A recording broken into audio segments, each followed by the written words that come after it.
करना है तो यहाँ पे प्रोविजन दिया हुआ है, या मल्टीपल डॉक्यूमेंट्स यहाँ पे नाम लिखे और अपलोड कर दें। इसके बाद अगर आप देखेंगे ये आपको डालना है solar PV system is owned by the consumer, that means ये केपेक्स का प्रोजेक्ट है।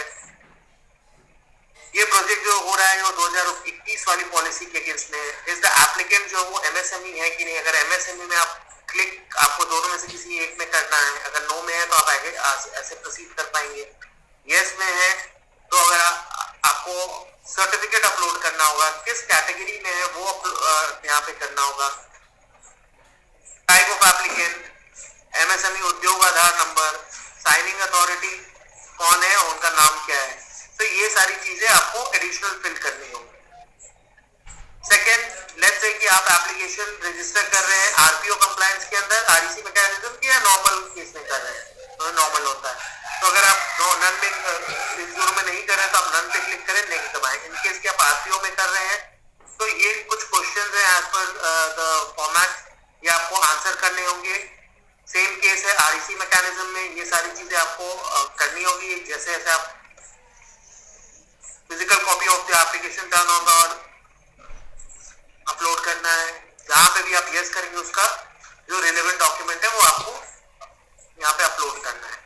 तो ये आपका मेन एप्लीकेशन फॉर्म हो गया, जो आप एक बार डिटेल भर देंगे तो इसके बाद आपको नेक्स्ट पे जाने का ऑप्शन आएगा।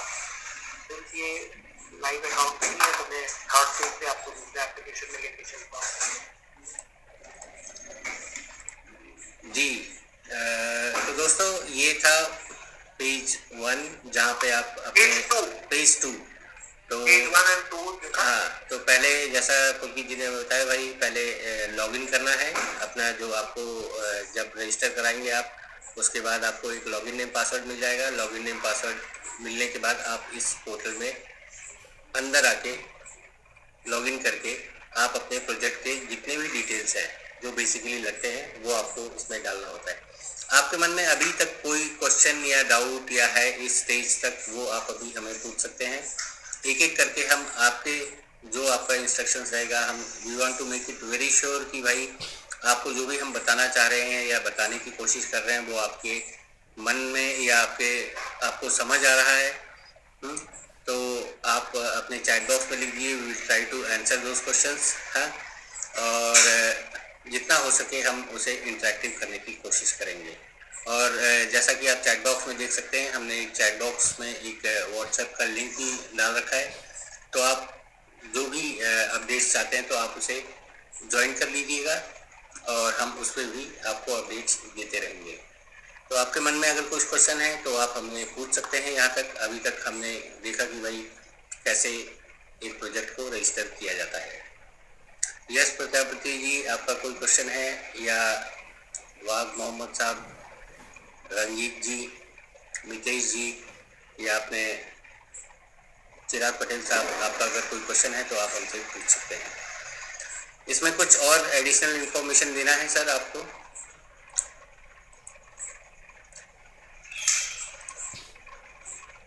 डिटेल्स डालने हैं जिसमें आपको ये फिलिंग करना है, जीएसटी का प्रोसेसिंग फी आप ये एंटर करके इसके बाद आपका एप्लीकेशन के तीनों पेजेस आप इस भर दिए। अब जो क्वेश्चन था कि एप्लीकेशन फॉर्म कहाँ से, तो यहाँ पे आप देखेंगे डाउनलोड एप्लीकेशन डॉक्यूमेंट, ये जैसे ही क्लिक करेंगे आपको एक डाउनलोड हो गया एप्लीकेशन फॉर्म।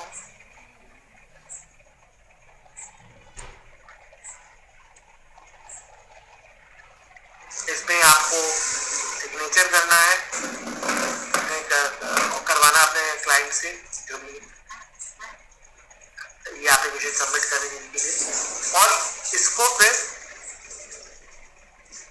अपलोड करना है। तो जैसे मैंने बताया कि यहाँ पे 2 स्टेप वेरिफिकेशन है कि वेरीफाई ओटीपी, ठीक है। तो ये वेरीफाई करना है आपको, तो इस पे क्लिक करेंगे, आपके क्लाइंट के मोबाइल पे ओटीपी आएगा, सबमिट करेंगे तो ये ओटीपी वेरीफाई हो जाएगा। जब ओटीपी वेरीफाई हो जाएगा उसके बाद वापस क्लिक करना है, यहाँ पे अपलोड साइन डॉक्यूमेंट का ऑप्शन आता है, वो आपको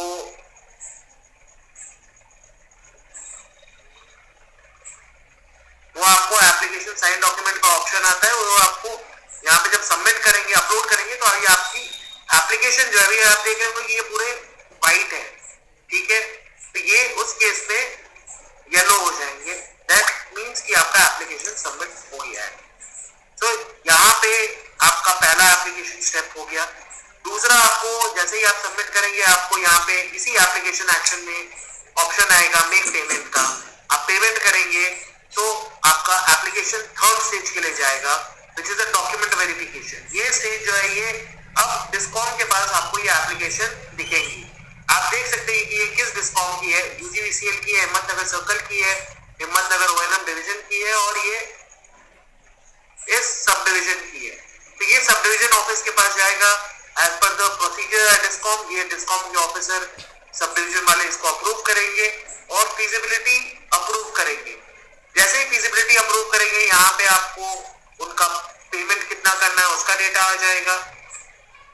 उसके बाद फिर क्या होगा कि इसी एप्लीकेशन एक्शन में तीसरा जो मैंने पॉइंट बताया था कि सीईआई का रेफरेंस आईडी डालना है। तो जैसे जैसे आपके स्टेज क्लियर होते जाएंगे ना, आपको एक्शन क्या नेक्स्ट लेना है वो आपको यहाँ पे आता जाएगा। जो भी डॉक्यूमेंटेशन डाउनलोड करना है वो यहाँ पे आता रहेगा। सीईआई अप्रूवल का अगर 10 किलोवाट के नीचे का सेल्फ सर्टिफिकेट अपलोड कर देंगे, नहीं तो आपको रेफरेंस आईडी डालना होगा। इसके बाद आएगा छठा स्टेज। छठे स्टेज में यहाँ पे एग्जीक्यूशन का बटन आएगा, उस पर क्लिक करेंगे, आपको पीवी और इन्वर्टर की डिटेल्स डालने हैं और फिर नेक्स्ट स्टेप पे सीईआई का अगर आता स्टेप है तो उसको आपको एंट्री करना है। अगर आपने सेल्फ सर्टिफिकेट अपलोड कर दिया है तो ये 7th स्टेज क्लियर हो जाएगा। अब ये सारी चीजें होने के बाद जब डिस्कॉम के एंड से मीटर लगेगा तो स्टेज नंबर 1 क्लियर होगा। अब इसमें एक चीज ऐसी है जी की जो स्टेज नंबर जो एलटी कनेक्शन होते हैं 100 किलोवाट के नीचे के, उनका ये पूरा प्रोसेस 1 to 8 जो है वो डिस्कॉम सीईआई सबके पोर्टल से ऑटो लिंक्ड है।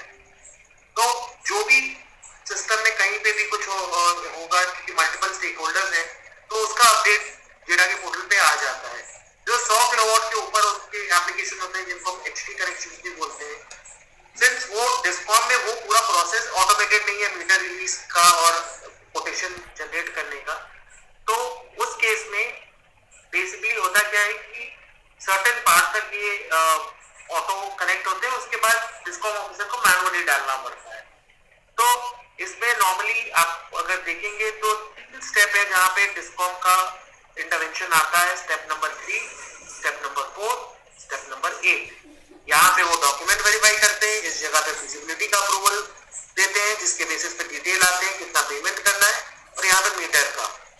Step number 5 and step number 7 जो है सीईआई के पोर्टल पे आप जब एप्लीकेशन करते हैं तो उनके जब अप्रूवल आता है तो ये स्टेप नंबर 5 एंड 7 उससे प्रोसीड होता है। स्टेप नंबर 6 जो है इंस्टॉलर के एंड पे है, इंस्टॉलर को डिटेल डालनी पड़ती है तब आगे बढ़ता है। तो अगर आप देखेंगे पहला स्टेप हो गया इंस्टॉलर के एंड पे, सेकेंड स्टेप पे इंस्टॉलर को पेमेंट करना है तो उनको जेडा का लेटर इशू हो जाता है। थर्ड स्टेप पे डिस्कॉम के को डॉक्यूमेंट वेरीफाई करना है बेस्ड ऑन द एप्लीकेशन जो आपने सबमिट किया है। फोर्थ पे उस वेरिफिकेशन के बेसिस पे अप्रूवल आता है।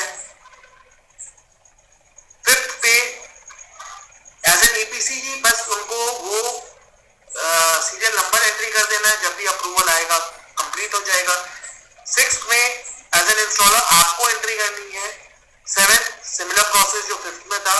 एट्थ में डिस्कॉम में मीटर के लिए जाते हैं।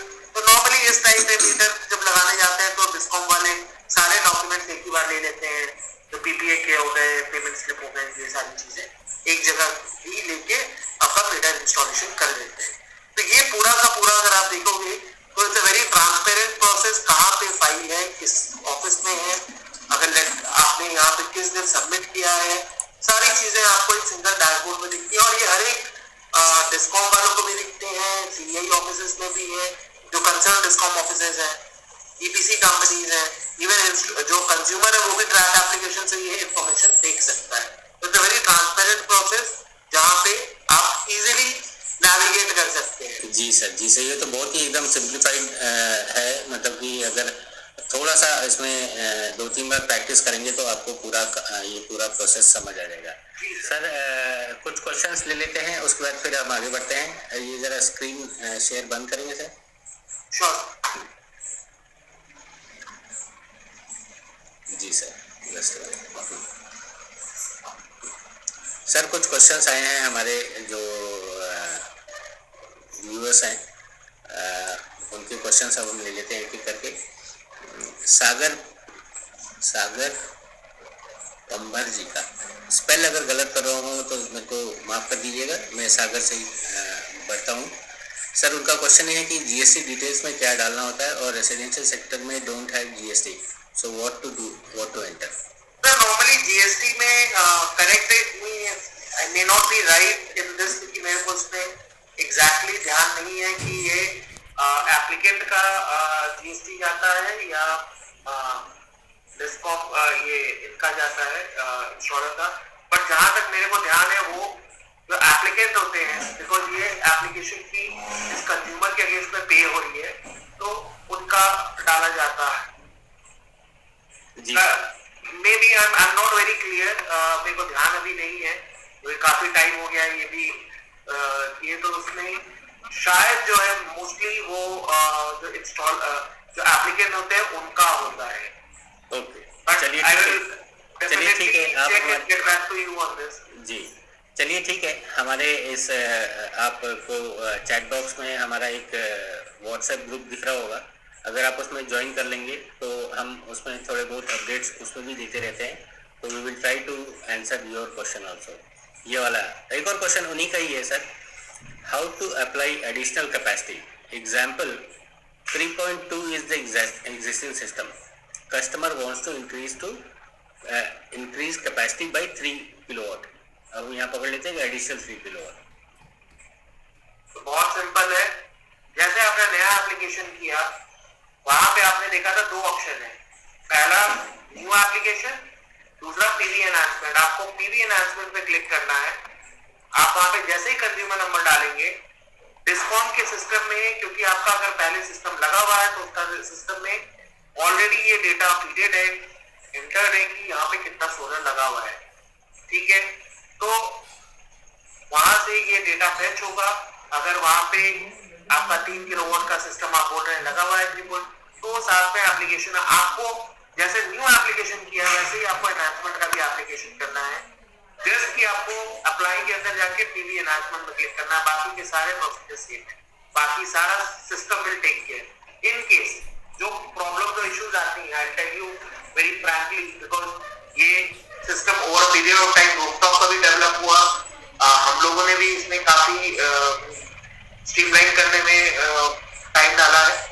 तो जो नॉर्मली प्रॉब्लम्स आती हैं एज एन ईपीसी की, आपका जैसे 3.2 दिख रहा है यहाँ पे आपने बोला, बट जो डिस्कॉम की साइड से डेटा आता है उसमें हो सकता है कि 5 किलोवाट का है। तो इसके 2-3 रीजन हो सकते हैं। एक कि पहले जब मैनुअल होता था तो किसी ने 5 किलोवाट का एप्लीकेशन सबमिट करवा दिया और बाद में उन्होंने इन द प्रोसेस जाके जेडा से कॉरिजोनल दे दिया कि हमको रिड्यूस करना है। तो पहले के टाइम में होता क्या था कि जब एप्लीकेशन आप सबमिट कर देते थे तो वो इनके डिस्कॉम के सीआरएम में एंटर हो गया डेटा। इन द मिडवे आपने हार्ड कॉपी पे वो प्रोसेस पे ले लिया, लेकिन वो सेम चीज मीटर इंस्टॉलेशन के टाइम पे वो अपडेट नहीं हुई। ये हुआ कि इतना 3 किलोवाट का यहाँ पे इन्वर्टर लगा है, मीटर लगा है, लेकिन जो इनिशियल इंफॉर्मेशन डाल ली गई है वो अपडेट नहीं हुई क्योंकि बीच में वो कम्युनिकेशन ही नहीं हुआ। तो उसके चलते आपका जो सीआरएम में से डेटा आ रहा है वो 5 किलोवाट का ही आ रहा है। तो उस केस में कुछ ज्यादा दिक्कत की बात नहीं है। आपको जो कंसर्न सब डिवीजन है वहां पे आपको एक रिक्वेस्ट डालनी है, वो उसको चेक करके, क्योंकि उनके पास हर एक एंड कंज्यूमर का डिटेल रहता है, वो वहां पे अपडेट कर देंगे सीआरएम में। सीआरएम में अपडेट होने के बाद वापस से जब आप फेच करेंगे तो आपको करेक्ट डेटा आ जाएगा। तो यही सिंपल एक जो प्रॉब्लम आती है उसका सोल्यूशन है। अदरवाइज 99% केसेस में आप जैसे ही अपना कंज्यूमर नंबर डालेंगे आपको डिटेल्स आ जाएगी और बाकी प्रोसेस करना है जो एक नए एप्लीकेशन में करना पड़ता है और आपको वो एप्लीकेशन एज एन एनहांसमेंट में सबमिट। जी सर। तो मतलब कि मोटा मोटी ऐसा है कि भाई अगर आपके घर में ऑलरेडी सिस्टम लगा हुआ है आप इनहांस कर सकते हैं। और सर जैसा रूल बोलता है कि भाई you can install systems up to 100% of the sanction load. Yes sir, अभी तो नई पॉलिसी में तो ये पूरा लिमिट घटा दी गई है। ओके, तो अभी के हिसाब से अब कितना लगा सकते हैं, सपोज अगर किसी के पास सर देखिए अभी मल्टीपल है।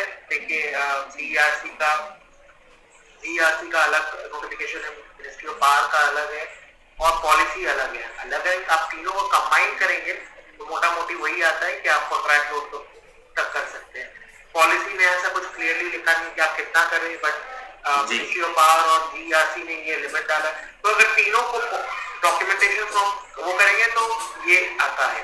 रेजिडेंशियल में कोई लिमिट नहीं है, ऑलरेडी नेट मेट्रिक रेगुलेशन जो होता है आप लगा सकते हैं ज्यादा, बट एट टाइम्स ये होता है कि आपका इंफ्रास्ट्रक्चर जो है वो भी उसके लिए कैपेबल होना चाहिए। लेट्स से कि आपका 1 किलोवाट का कॉन्ट्रैक्ट लोड है, आप 10 किलोवाट लगाने जा रहे हैं, तो आपका मीटर 3 फेज नहीं है, ये सारी चीजें नहीं है, तो अकॉर्डिंगली टेक्निकलिटीज देखते हुए वो आपको वैसा करना पड़ता है।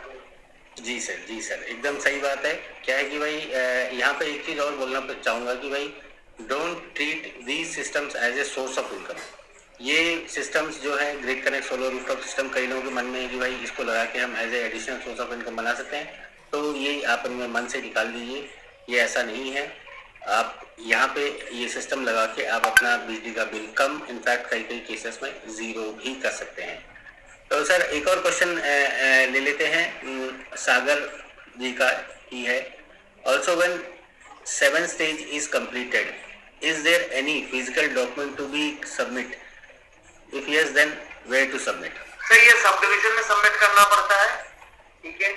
मोस्टली इसमें आपका डिस्कॉम टू डिस्कॉम वेरी करता है, बिकॉज टॉरेंट प्राइवेट डिस्कॉम्स है एंड जो गवर्नमेंट डिस्कॉम्स है, बट ऑन एन एवरेज आपको एक पीपीए की जो कॉपी होती है पावर परचेज एग्रीमेंट की, वो सबमिट करनी होती है। मैं अभी नॉन सब्सिडी की बात कर रहा हूँ, सब्सिडी रिलेटेड नहीं बात कर रहा हूँ, और उसमें एक आध डिस्कॉम कहीं आगे पीछे हो सकता है, बट मोटा मोटी जो होता है आपको एक पीपीए की डॉक्यूमेंट होती है, ठीक है। एट टाइम्स कहीं एप्लीकेशन फॉर्म ले लेते हैं, बट उसकी जरूरत या और जो केवाईसी डॉक्यूमेंट होते हैं, ठीक है, तो कहीं पे ये पहले होता है, कहीं बाद में होता है, बट और most important document which is required is the PPA document. उसके बिना आगे नहीं होगा।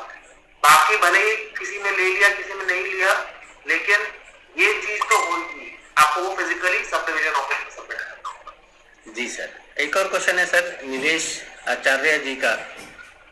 उससे पहले एक विष्णु पटेल साहब का क्वेश्चन है, how can a customer track his application? Sir consumer को एप्लीकेशन ट्रैक करने के लिए कोई लॉगिन की जरूरत नहीं है। आप जैसे ही वो पोर्टल पे जाएंगे, यूआरएल एंटर करेंगे, वहां पे एक टैब है ट्रैक एप्लीकेशन, उस पर क्लिक करेंगे। उसमें आप कंज्यूमर को अपना कंज्यूमर नंबर, एप्लीकेशन नंबर और जो उनका रजिस्टर्ड मोबाइल नंबर है एप्लीकेशन में, ठीक है। तो लेट्स से कि जो भी नंबर है उसमें कंज्यूमर के उसमें डाला हुआ है, ये तीनों डिटेल डाल के सबमिट करेंगे तो उनका एप्लीकेशन का विंडो ओपन हो जाएगा, जिसमें जो हमने स्टेज दिखाया कि 1 2 3 4 5 6 वो पूरा विंडो ओपन हो जाएगा, जहाँ पे एप्लीकेशन अपने एप्लीकेंट अपने एप्लीकेशन का स्टेटस चेक कर सकता है। चलिए सर, ठीक है। मतलब कि मोटा मोटी कहने का मतलब भाई एक कंज्यूमर वो अपने हिसाब से भी अपने एप्लीकेशन का ट्रैक कर सकता है कि भाई वो कहाँ तक पहुँचा। चलिए सर, एक और नया क्वेश्चन है नीचे नीलेश आचार्य जी का, what empanelled agency should electrical contractor license is compulsory? ऐसा कुछ तो भी उनका कोई as I mentioned earlier, GEDA में ये जरूरत नहीं है, बट आपको अगर पूरा ओवरऑल प्रोसेस देखना चाहिए तो आपको ये चाहिए होगा, क्योंकि वो डिस्कॉम या सीईआई की रिक्वायरमेंट हो सकती है। डिस्कॉम की जेडा की रिक्वायरमेंट नहीं है, तो इशू द रजिस्ट्रेशन लेटर। उसके बाद आखिरी जो स्टेज है उसके लिए आपको इसकी जरूरत पड़ेगी।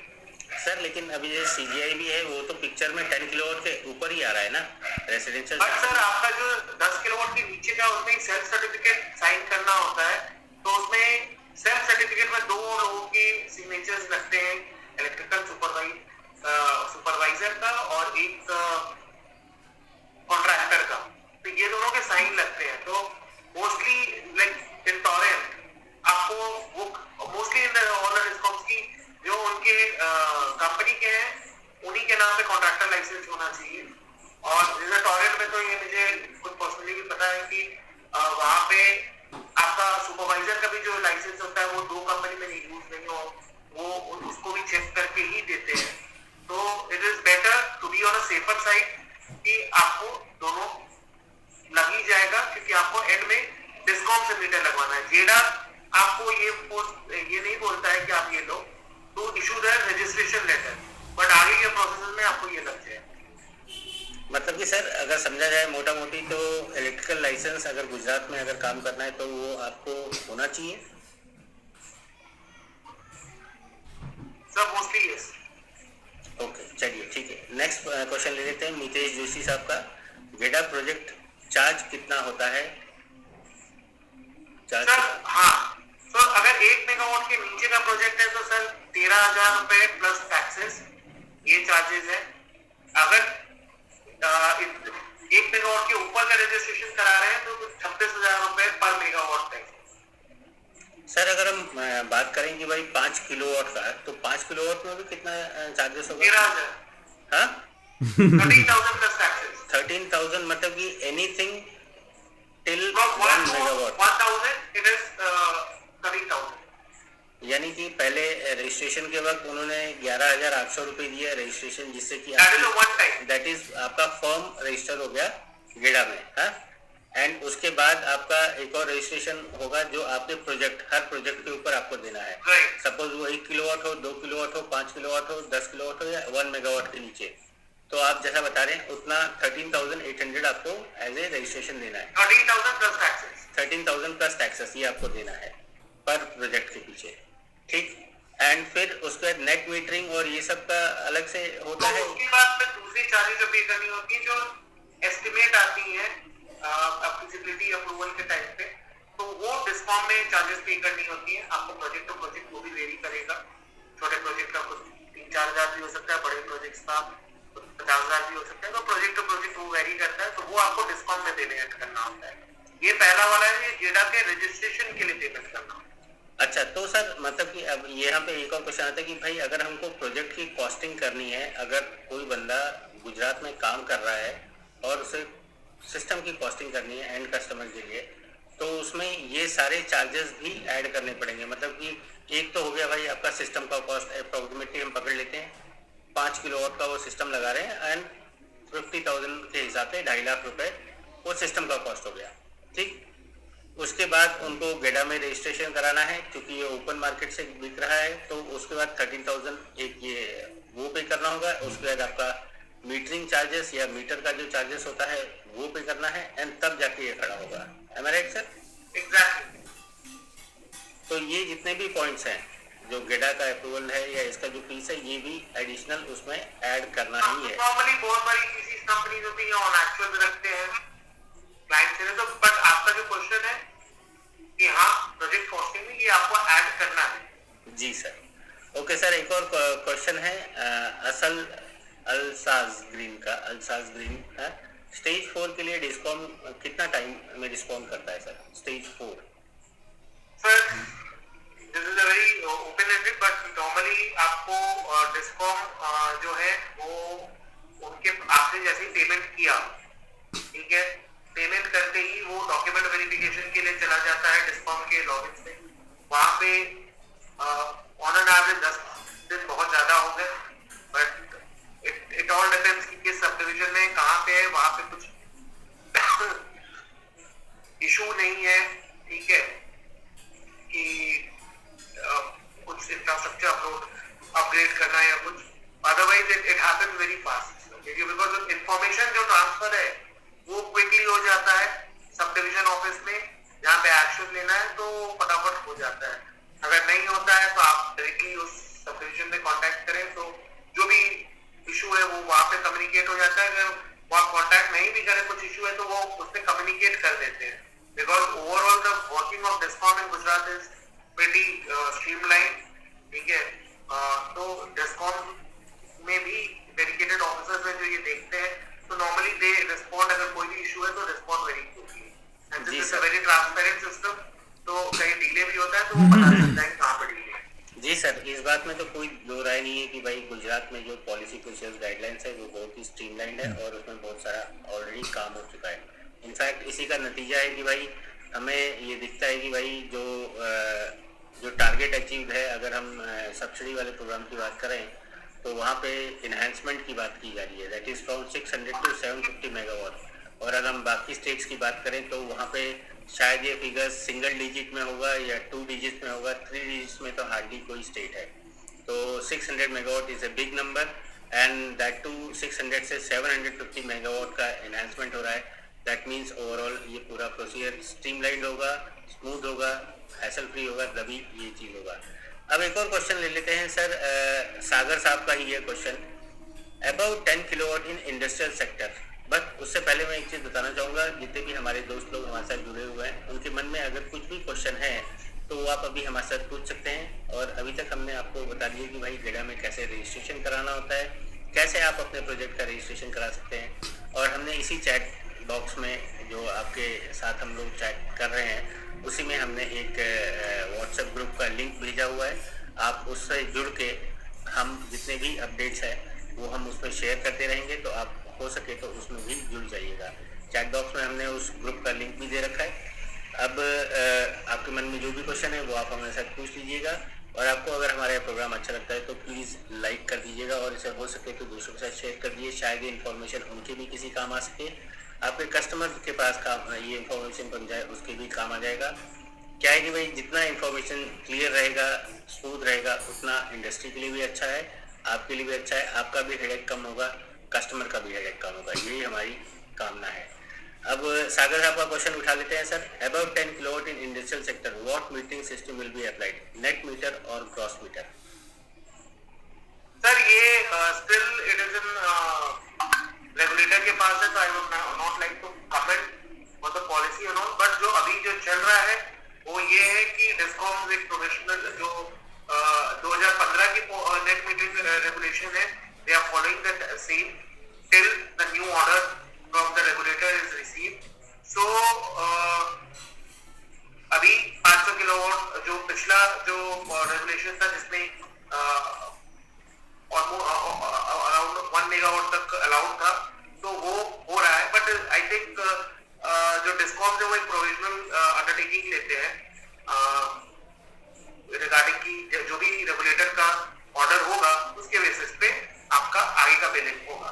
But net metering currently is being followed as per the regulation which is in place, which is the net metering regulation for rooftop 2015। जी सागर जी, इसमें एक अपडेट आपको ये आपने भी देखा होगा, अगर आप इंडस्ट्री में काम कर रहे हैं तो बीच में कुछ हलचल हुई थी कि भाई 1 मेगावाट तक नेट मीटरिंग है या मेगावाट के नीचे। तो उसमें बीच में एक बीच का सर्कुलर आया था, दैट इज एमओपी का आया था कि भाई टिल 500 किलोवाट तक के लिए बात की गई थी। अभी उसको इम्प्लीमेंट करना बाकी है, कई स्टेट्स में उसके ऊपर काम हो रहा है और जल्द ही हम देख पाएंगे कि भाई गुजरात में भी उसके ऊपर काम हो जाए। तो फिलहाल घबराने वाली बात नहीं है, 500 किलोवाट तक के तो बात वहाँ पे नंबर्स दिख रहे हैं। नेक्स्ट क्वेश्चन ले लेते हैं यश प्रजापति साहब का, मीटर चार्जेस कितने होंगे? और सर इसमें मैं एक और ऐड करना चाहूँगा कि मीटर चार्जेस की जब बात होती है तो मीटर का कैलिब्रेशन भी होता है, उसके भी चार्जेस होते हैं, और मीटर के मेक्स भी होते हैं। जैसे हम बैंगलोर में देख सकते हैं, बैंगलोर में कुछ ही मेक्स हैं, जैसे HBL हो गया या सिक्योर हो गया या फिर एक दो और कंपनी है। तो यहाँ पे भी क्या मेक्स डिफाइंड है, क्या कैलिब्रेशन चार्जेस डिफाइंड है और मीटर चार्जेस डिफाइंड है? तो यहाँ पे मेक्स के बारे में मैं I would not be able to tell you. Charges जो है सर ये वेरी करते हैं LTE कनेक्शन, HDA कनेक्शन पे। LTE कनेक्शन के सर अगर सिंगल फेज के देंगे तो 3000 के भी होते हैं, कुछ जगह पे 5000 होते हैं। आज ही मैं एक देख रहा था, एक 100 किलोवाट का था जिसके 66,000 थे। तो ये कस्टमर टू कस्टमर और लोकेशन पे भी डिपेंड करता है, कैपेसिटी पे भी डिपेंड करता है। तो जो भी ऑन एक्चुअल होते हैं उसके वो डिस्काउंट चार्जेस दे देते हैं। नहीं सर, अगर किसी को ये इंफॉर्मेशन निकालनी है कि भाई अगर सिंगल फेज इन्वर्टर 5 किलोवाट का हमको लगाना है, तो क्या ये इंफॉर्मेशन कहीं ऑफिशियल वेबसाइट पे अवेलेबल है? देखिए सब्सिडी जो रेजिडेंशियल वाले हैं उसमें तो डिफाइन किए गए हैं कि 6 किलोवाट तक के कितने होंगे और 6 से 10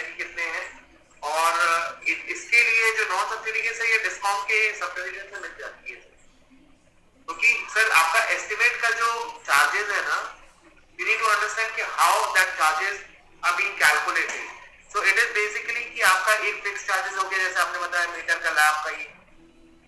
दूसरा इसमें आता है वेरिएबल, जो आपका उस स्पेसिफिक लोकेशन पे अगर है तो वहां पे ऑलरेडी सोलर लगा है, आपको ट्रांसफार्मर एनहांस करना है, इंफ्रास्ट्रक्चर क्रिएट करना है, तो as per the regulation of the state जो प्रोसीजर लेड डाउन की गई है for the discom to provide electricity and renewable to the consumer, तो उसके बेसिस पे they calculate, that is a completely different calculation वो डिस्कॉम्स करते हैं। उसमें ऐसा भी नहीं होता है कि एक ही कंज्यूमर के ऊपर पूरा इंफ्रास्ट्रक्चर का कॉस्ट आ गया, तो वो they the procedure laid down as per the regulation, उसके बेसिस पे वो केस टू केस अपना बना के देते हैं। तो मतलब कि सीधा सीधा समझा जाए कि भाई जो आपके एक तीन चीज जैसा हमने बात किया, एक जो मेक जो है वो अप्रूव्ड, उनके जो मेक्स हैं वो उसी हिसाब से आपको बताएंगे। सेकंड थिंग जो उनका जो प्राइसिंग होगा, मीटर का एक तो प्राइसिंग है और उसका एक कैलिब्रेशन चार्जेस है, और ये दोनों का एस्टिमेट आपको आपके डिस्काउंट वाले आपको देंगे। Am I right sir? Exactly. Okay sir, अब यहाँ पे एक और चीज़ पूछना चाहूँगा कि भाई ये जो कॉस्ट है ये कस्टमर देगा, या चूंकि हमने देखा है कि भाई ये प्रॉपर्टी जो मीटर्स होते हैं इट्स प्रॉपर्टी ऑफ डिस्काउंट, ये कस्टमर को देना पड़ता है, कस्टमर ने इसीलिए ultimately the customer has to pay the cost, तो whoever owns the system they have to pay. Okay okay, चलिए नेक्स्ट ले लेते हैं। मितेश जी थैंक यू हो गया, वेलकम। और अल्साज ग्रीन ने भी हमें थैंक यू बोला है, और हेमंत साहब ने भी लिखा है it's good going, good effort. Thank you sir, आपका सपोर्ट हमें इसी तरह से मिलता रहे, और आपसे रिक्वेस्ट है कि अगर हमारा प्रोग्राम अच्छा लगता है तो आप इसे औरों के साथ भी शेयर कर दें, और हो सके तो अपने क्या है कि भाई आपका अल्टीमेटली टाइम बचेगा। सर एक और क्वेश्चन है विशाल रॉय जी का, नहीं विशाल रे जी का, सॉरी अगर मैं गलत स्पेल किया, विशाल जी का जगह क्वेश्चन निकल गया, शायद उनको आंसर मिल गया है। तो फ्रेंड्स एक्सपेक्ट करता हूँ कि भाई जो भी इंफॉर्मेशन हमने दिया वो आपके किसी न किसी काम आएगा, और अगर आपके मन में अभी भी कोई क्वेश्चन है तो आप हमारी चैट बॉक्स में लिख सकते हैं, we will try to solve या आंसर दोज क्वेश्चंस। अभी तक हमें आहा सोलर की तरफ से पुलकित भाई ने पूरा इंफॉर्मेशन दिया कि भाई कैसे आप एज ए वेंडर गेडा के वेबसाइट में एज एन रजिस्टर अपने आप को रजिस्टर करा सकते हैं। उसका एक फीस है 11,800, it's a one time fees, और उसके बाद अंदर जाके आप जब ओपन मार्केट में काम करेंगे तो ऑब्वियसली बात है कि भाई आपको नेट मीटरिंग कराना है, कुछ अप्रूवल्स लेने हैं फ्रॉम डिस्कॉम्स और भी अथॉरिटी से, तो वो सारा का सारा एक साथ एक ही प्लेटफॉर्म पे आपको मिल जाएगा। आपको इधर उधर ज़्यादा भटकने की ज़रूरत नहीं होती है, वहाँ आपको पूरा इंफॉर्मेशन मिल जाएगी, भाई पेपर किधर है, किस पोजीशन पे है, 1 2 3 4 5 6 7 ये स्टेजेस है, यहाँ तक आपको पूरा इंफॉर्मेशन मिल जाता है। तो आपसे रिक्वेस्ट है कि भाई आप अगर ये समझ गए हैं तो आप इसको फॉलो कीजिए, एंड वी विल ट्राई। और मैं आपको एक और चीज़ बता देता हूँ कि भाई जिस तरीके से हमने आपको ये इंफॉर्मेशन दिया कि भाई गेडा में कैसे रजिस्ट्रेशन कराना है, उसी तरह हम एक और सीरीज़ ला रहे हैं जहाँ पे हम आपको जो डिस्कॉम में सब्सिडी वाले प्रोग्राम में कैसे आप एंटर हो सकते हैं, उसमें आपको बता दूं कि भाई एक टेंडर निकलता है, टेंडर में टर्म्स कंडीशंस निकलते हैं, आपको वो टर्म्स कंडीशंस को फॉलो करना होता है, उसके बाद एक प्राइसिंग निकलती है, आपको उसे कबूल करना होता है, and then you become the approved कह दें, एम्पैनल कह दें या रजिस्टर्ड कह दें, तो वो आप बन सकते हैं। तो आज की डेट में अप्रॉक्सीमेटली 500 to 600 के बीच में फिगर है। There are these number of मतलब कि जो है गुजरात में ऑथराइज्ड एम्पैनल्ड और रजिस्टर्ड वेंडर है, और आप भी अगर नए वेंचर हैं या नया आपका बिजनेस है तो आपके लिए भी स्कोप है, आप भी अप्रूव्ड वेंडर या रजिस्टर्ड वेंडर बन सकते हैं। अब वो कैसे बनना है, क्या चीज़ें होती हैं, कौन कौन से डॉक्यूमेंट्स लगते हैं, ये सब भी हम आपको इसी प्लेटफॉर्म पे आगे आने वाले कुछ दिनों में समझाएंगे, सिखाएंगे, और उसमें भी आहा की पूरी टीम और पुलकित भाई हमें इसके ऊपर पूरा इन्हेंसमेंट मतलब पूरा नॉलेज शेयर करेंगे। तो आपसे रिक्वेस्ट है दोस्तों, आप हमारे इस चैनल को फॉलो करते रहें और इस ग्रुप में ज्वाइन हो जाएं, और हम अपने अपडेट्स देते रहेंगे। पुलकित जी, मैं आपसे रिक्वेस्ट करूंगा कि भाई जो नेक्स्ट प्रोग्राम आ रहा है उसका एक थोड़ा सा आप बता देंगे कि नेक्स्ट स्टेज में, क्योंकि अभी गेडा का तो पूरा हो गया है, तो एज ए रजिस्टर्ड वेंडर कैसे करना है उसका थोड़ा सा झलक दिखला दीजिए, मतलब कि कैसे क्या। अभी अगर आप देखिए जो सब्सिडी प्रोग्राम में चल रहा है, पहले ये टेंडर निकला था 600 मेगावाट के लिए, जिसको अभी जीवीएनएल ने एक्सटेंड करके 750 मेगावाट कर दिया है। तो स्टिल जो एग्जिस्टिंग है उसमें 100 मेगावाट से ऊपर का काम अभी है। दूसरा जो नया टेंडर आ रहा है, स्टिल डिस्कॉम को अभी उस पर काम कर रहे हैं, तो I would not like to mention in this forum because that is still in the progress. But जो हिस्टोरिकली जो टेंडर्स आए हैं उसका मैं एक्सपीरियंस बता सकता हूँ। टेंडर नॉर्मली एक डिस्कॉम निकालती है on behalf of all the discom, जिसमें मिनिमम स्पेसिफिकेशंस दिए जाते हैं कि इस टाइप से आपको एक सोलर सिस्टम लगाना है, ठीक है। उसके बेसिस पे आपका एक मिनिमम प्री क्वालिफिकेशन क्राइटेरिया मांगा जाता है, टेक्निकल एंड फाइनेंशियल। और जो अभी तक होते आया है, जो पिछले 2 टेंडर में था कि आपको 2 कैटेगरी में रखा जाएगा, कैटेगरी ए एंड बी, और दोनों को एक certain quantum of capacity allocate की जाती है, ए वाले को एक्स, बी वाले को वाई। अब इसके बेसिस पे बेस्ड ऑन परफॉर्मेंस, अगर आपका बी में है, अगर लेकिन आप परफॉर्म कर रहे हैं तो उनको और भी कैपेसिटी दी जाती है कि आप उसमें कर सकते हैं, but it is completely based on performance अभी तक जो हो रहा है। उसके बाद एक बार आप पैनल हो गए, आपने रेट जो भी डिस्कवर्ड रेट है वो ले लिया, उसके बाद आपको एक लॉगिन पासवर्ड देंगे जिसमें आप अपने एप्लीकेशंस करें। उसमें क्योंकि ये सब्सिडी वाला है तो इसमें ये भी होता है कि पीडीआई होते हैं मॉड्यूल्स के, तो उसका भी ऑटोमेटेड सिस्टम है। आपको ऑनलाइन रिक्वेस्ट डालनी पड़ती है, आपका पीडीआई कॉल आता है, इंस्पेक्टर चेक करते हैं, वो आपका अप्रूव्ड होता है। वही अप्रूव जो मॉड्यूल है आपको प्रोजेक्ट में टैग करने पड़ते हैं। फिर उसी के बाद आपको आपका मीटर लगता है, मीटर के बाद सब्सिडी आपको सबमिट करनी पड़ती है। सब्सिडी सबमिट करने के बाद आपको ऑनलाइन पेमेंट आ जाता है। तो सूर्य गुजरात का जो प्लेटफॉर्म है वो और इससे एलॉबरेटेड है, किसी जिसमें और मल्टीपल अथॉरिटीज है। And the best part with Surya Gujarat is ये और ऑटोमेटेड है, क्योंकि इसमें एक्टिविटीज भी ज्यादा है। जैसे पीडीआई जैसे बोला, प्री डिस्पैच इंस्पेक्शन होते हैं, वो हो गए। आपका ऑटो टैगिंग का है कि आपका ये मॉड्यूल है तो ये मॉड्यूल का सीरियल नंबर आप ही के उसमें अकाउंट में टैग है कि नहीं, आपका इंस्पेक्टेड मॉड्यूल का लिस्ट आ जाता है। कुछ क्वेरी आपको है तो आप क्वेरी जैसे आप कर सकते हैं। Recently we are also coming up with the Surya Gujarat का मोबाइल ऐप। तो अभी तो वेब में था, तो सूर्य गुजरात का मोबाइल ऐप भी आने वाला है रिसेंटली, तो ऐप से भी आप काफी काम कर सकते हैं। तो जी सर, सूर्य गुजरात का भी जो सेशन होने वाला है, जी सर, जैसे आपने बताया, we would like to also guide all the EPC players जो बहुत पहले से भी काम कर रहे हैं, उनको भी अगर एक बोले ना रिफ्रेशिंग वो अपना वो करना है तो वो कर सकते हैं। नए लोगों को इसमें कुछ ऐड करना चाहूंगा सर। जो ओवर पीरियड ऑफ टाइम जो भी इम्प्रोवाइज हुआ है वो इन्फॉर्मेशन यहाँ पे प्रोवाइड करेंगे। जी सर, इसमें कुछ ऐड भी करना चाहूंगा कि इट्स नॉट कि भाई जो पुराने लोग हैं उनके लिए कुछ भी नहीं है। ओके, हाँ, इसमें सर थैंक यू कि भाई आप इसमें ये प्रोग्राम भी हम अपने साथ अपने दर्शकों के साथ करना चाहेंगे। तो फ्रेंड्स, मैं आप सबसे रिक्वेस्ट करना चाहूँगा, do you want this Surya Gujarat session? आप बस अपने चैट बॉक्स में लिख दीजिए यस सूर्य गुजरात, हम अपनी तैयारी उसी हिसाब से कर लेंगे। आपका जितना डिमांड रहेगा तैयारी हमारी उसी तरीके से रहेगी। तो आपसे बस इतना ही रिक्वेस्ट है कि भाई आप अपना डिमांड लिखिए Surya Gujarat, we will try our level best to enhance your knowledge. Surya Gujarat लिख दीजिए, we will make sure that आपके पास पूरा इंफॉर्मेशन आ जाए। तो यहाँ पे हम अपनी तरफ से पूरी कोशिश करेंगे कि भाई आपके पास पूरा इंफॉर्मेशन आते रहे।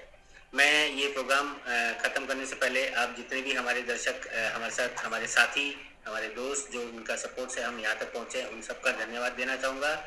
हेमंत गांधी जी, चिराग पटेल साहब, हार्दिक पटेल साहब, दीप शाह, हेमंत जी, एसके एंटरप्राइजेस, क्षितिज, चिराग पटेल साहब और विष्णु पटेल, विशाल रे, और खासकर एएचए की पूरी टीम का ध्यान तहे दिल से धन्यवाद देने जाऊँगा कि भाई उन्होंने ये एक इंफॉर्मेटिव सेशन रखा जो स्पेशली डेडिकेटेड था गुजरात के ऊपर। तो दोस्तों, आप हमारे साथ इसी तरह बने रहिए।